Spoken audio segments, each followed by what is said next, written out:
در زمان روسا یکی از برادرای مجاهد بود، قماندان بود. اینمی طور گپ و گداز بر آمد، یا به ضد ما یا همین قسم یک گپ گفت که اینمی اینجا روسی نشسته باشه، اینمی اینجا وهابی نشسته باشه، ما اول ابی وهابی را میزنم، ماندنش نیستم. مردک خیلی احساساتی بود. یک چند دقیقه که بر آمد، من گفتم قماندان صاحب آلی گپی مرا میشنوی که یک چند گپ بزنه؟ گفت تا چرا نمیشنوم. مرا چی فکر کردی؟ من گفتم خیلی خوب، من از تو سوال میکنم قماندان صاحب، اول خمی وهابی را برای من تعریف کن. گفتم اینطور که چاک استاد میشه که دستا را اینجا مثل زناوار بسته کرده، اینطوری کرده رویست. خب مفهومی وهابی همیست؟ گفت بله، ما بینمی علامه و نشانه میشناسیم شه. من برش گفتم قماندان صاحب در جبهه کدام عرب پیشت است؟ گفت نه. کدام وقت آمده؟ گفت بله آمده در جبهه ما. باز ما برش گفتم که خب قماندان صاحب یک از تو سوال میکنم که آرامترین ملک در دنیا کدام ملک شاید باشد؟ آرامترین ملک، امنترین ملک که دروازه دکان همیش بسته نشه، مردم همینطور بروه، غیر از عربستان دیگه مملکت پیدا نمیکنی. خب آرام ملک استراحت است. بله. غنی ترین ملک کدام است؟ امی جوانی که در اونجا زن داره، اولاد داره، وظیفت داره، ملکش آرام و راحت است، هیچ کس بالایش باعث نیست، اما او اولاد خود اله کرده، مادر خود اله کرده، پدر خود اله کرده، ملک راحت و آرام اله کرده، وظیفه خود اله کرده، معاش خود اله کرده، کار روزگار خود اله کرده.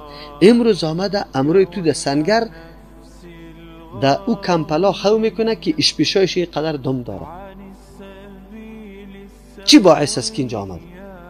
من از تو قماندان سوال میکنم، تو خود نعوذ بالله یا غیرت به خاطر ازی میکنی که سر زن تعرض شده، یا سر ملک تعرض شده، یا سر برادر تعرض شده، یا درد برد رسیده، یا خانه سوخته، لیکن اون مردک هیچ چیز نشده.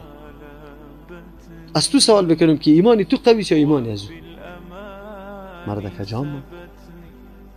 من گفتم راست تا بگو کدام مرتبه که همین عرب قطتان آمده در سنگر جنگ، از تو سوال میکنم که تو خیلی قوی بودی در جنگ، یعنی از مرگ هراس نداشتی یا امو آدم؟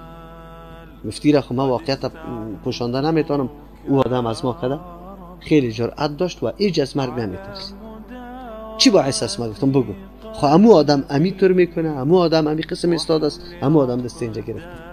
ایسا قضاوت کن، تو خودی داری قضاوت کن. امی طور که تو فلا مرای تو محکم گرفتی، خیلی جواب ندارم. من گفتم صحیح کن، عجولانه فیصله کردی. وهابی چی؟ کلمه وهابی چی؟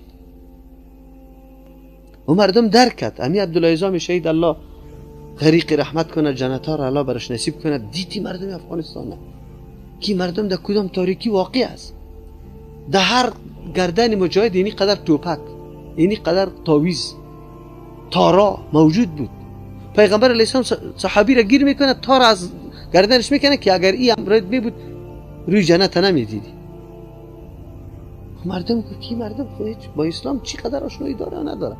از او خاطر توجهی در وقت آخر توجه عبدالله عظام سری مراکز معهدهای مرکزهای علمی زیاد شد، به خاطر که جوانای افغانستان اونجا تربیت شوند، معلومات حاصل بکنه.